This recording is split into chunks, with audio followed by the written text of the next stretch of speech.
We like to label people as either good or bad based on some of their most famous actions, but the truth is rarely that cut and dried. Even the vilest person might have done good, at some point in their life. It may not excuse their other actions, which can be indefensible. But it shows that oftentimes these caricatures of evil are far more complex characters. So here are 10 surprising good deeds from history's greatest villains. Number 10. Benedict Arnold. The bad. For Americans, the name Benedict Arnold is synonymous with treason.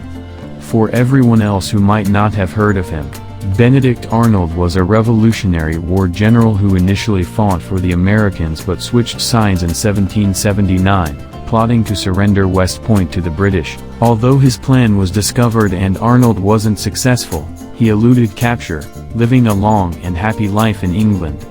His escape likely contributed to his infamous image as the worst traitor in American history. The good. His betrayal forever tarnished his reputation, but Benedict Arnold had been a prized and successful American general. He believed in his cause so much that he actually spent his own money to train and equip his men. He also had several decisive victories that contributed significantly toward the overall war effort. These included capturing Fort Ticonderoga and the Battle of Saratoga. Arnold even has his own memorial at Saratoga, the Boot Monument.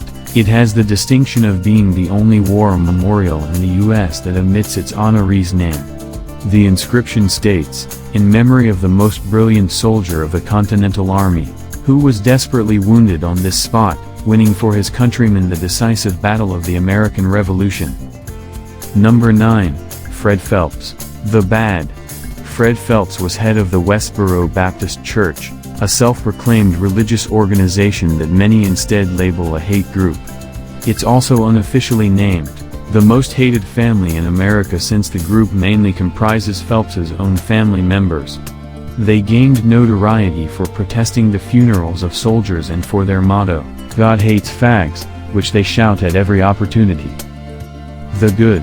Before starting an organization that hates everyone else in the world, Fred Phelps was a successful lawyer in the 1960s. In fact, he was a civil rights activist who took on cases of racial discrimination. He fought the Jim Crow laws and often won, earning his black clients significant settlements. For discrimination, Phelps filed lawsuits against the Topeka School District, the Topeka Police Department, and the Shawnee County Sheriff's Department to secure equal rights for black citizens. He even received awards from local branches of the NAACP and blacks in government. Number 8. Fidel Castro. The bad. For 50 years, Castro ruled Cuba as a repressive socialist state. He came to power by overthrowing President Fulgencio Batista's military dictatorship, and some say that one dictator was simply replaced with a worse one. Castro allied himself with the communist Russians and took their side during the Cold War, allowing them to install nuclear sites in Cuba and trigger the Cuban Missile Crisis. The good. Castro's socialist policies achieved some of their goals. During the early years of his reign, Castro instituted some of the most comprehensive plans for education and healthcare in Latin America. The national health system provides the Cuban people with free preventive, curative, and rehabilitation services. As a result of this, Cuba has one of the lowest infant mortality rates in the world and also one of the highest life expectancies in Latin America at 78.22 years. After the Cuban Revolution, the Federation of Cuban Women was founded to ensure that women receive rights and opportunities, as well as access to a better education. Cuban education is free at every level, and morning and after-school care is also free for working parents. Meals and uniforms are free, and mobile teachers are available for children who cannot come to the schools. However, Cuban education does come with a price. A significant portion focuses on Marxist ideology, ensuring that Cubans embrace communism from an early age. Number 7. Lizzie Borden. The bad. On August 4, 1892, Abby and Andrew Borden were murdered inside their Massachusetts home with an axe. Their daughter, Lizzie, was accused of the crime. A highly publicized trial followed, and Lizzie Borden was actually acquitted of the crime. Despite this, most people still believed her to be guilty, and she became an outcast. The good. Lizzie Borden may or may not have been a killer. We will probably never know for sure. However, we do know that she was a huge animal lover. One of the few places where she wasn't ostracized after the trial was the Animal Rescue League of Fall River, a local animal shelter. To repay this kindness, Lizzie left the organization $30,000 in her will. Her family had been quite wealthy, and she inherited a large sum of money and a big estate once her parents died. She gave $3,000 to each one of her servants and various other sums of money and pieces of jewelry to friends and family members. Number 6, Christopher Johnson, the bad. Compared to the other people on this list, Christopher Johnson really isn't such a bad guy. However, he still is a career criminal with multiple felony convictions. Most recently, he was accused of pimping. According to him, he merely escorts and protects working girls, listening in on their conversation with customers. The good. Whether or not Mr. Johnson worked as a pimp is irrelevant in this case. What matters more is what he did while looking after his friend who was with a customer. She was contacted by a client, later identified as Del Rainbow Vanderskuit, who wanted her to bring him a little girl. Someone around 9 years old would have been ideal. The conversation lasted. Catching a child molester is one of those rare opportunities when everyone else puts aside their differences for the greater good. The police were happy to work with him. Vanderskuit was caught.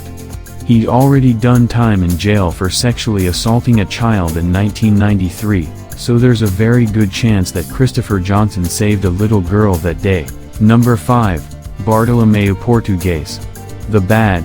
Bartolomeu Português was a ruthless Portuguese pirate active in the 17th century. He had several impressive victories, most notably capturing a Spanish ship carrying a fortune in cargo and gold off the coast of Cuba.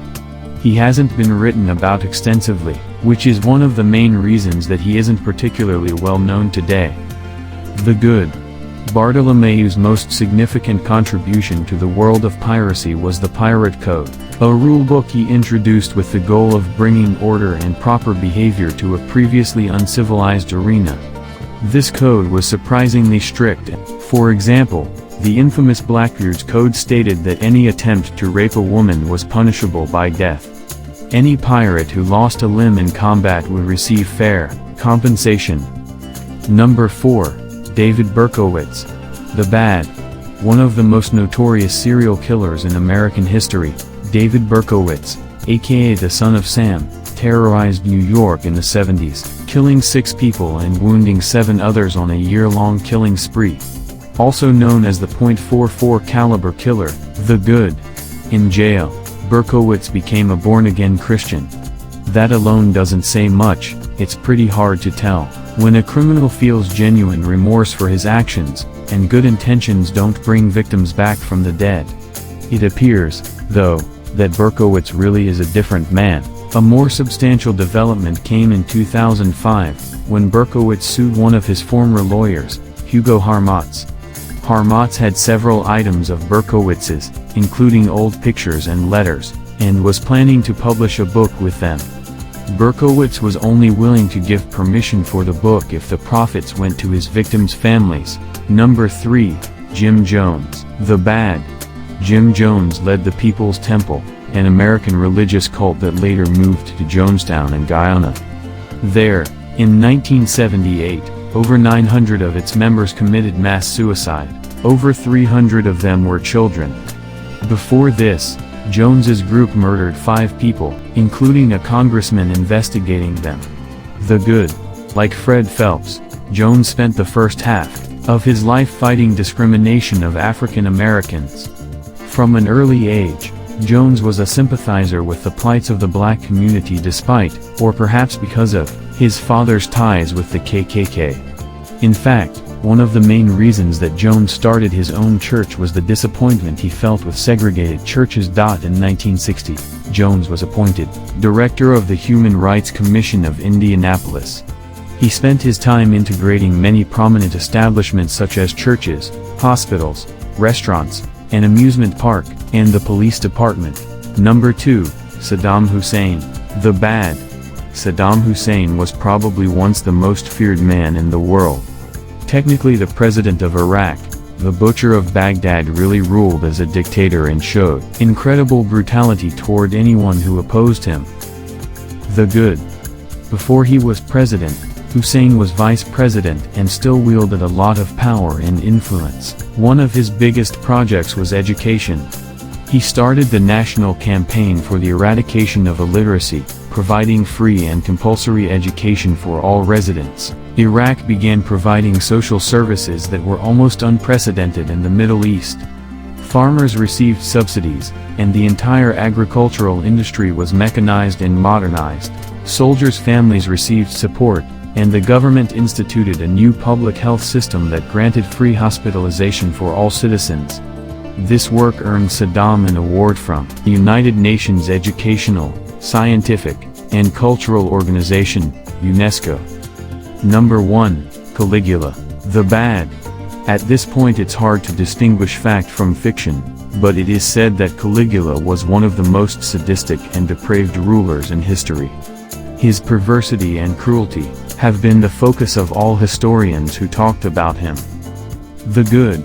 The reign of Caligula was, without a doubt, a bloody one, but it didn't start out like that. The people welcomed him with open arms and, according to Suetonius, gave him a huge celebration that lasted for 3 months. Suetonius is the main and oftentimes only source we have for parts of Caligula's reign. According to him, Caligula started off with many politically motivated actions that helped his people. He gave bonuses to the army and the Praetorian Guard to keep his troops happy. He invalidated the treason papers ordered by Tiberius and allowed those in exile to return home. He boosted public morale with popular spectacles. He granted magistrates power without having to answer to him. He allowed historical writings that had been previously banned. He gave breaks to those impoverished by taxes. This lasted for the first 6 months of his reign.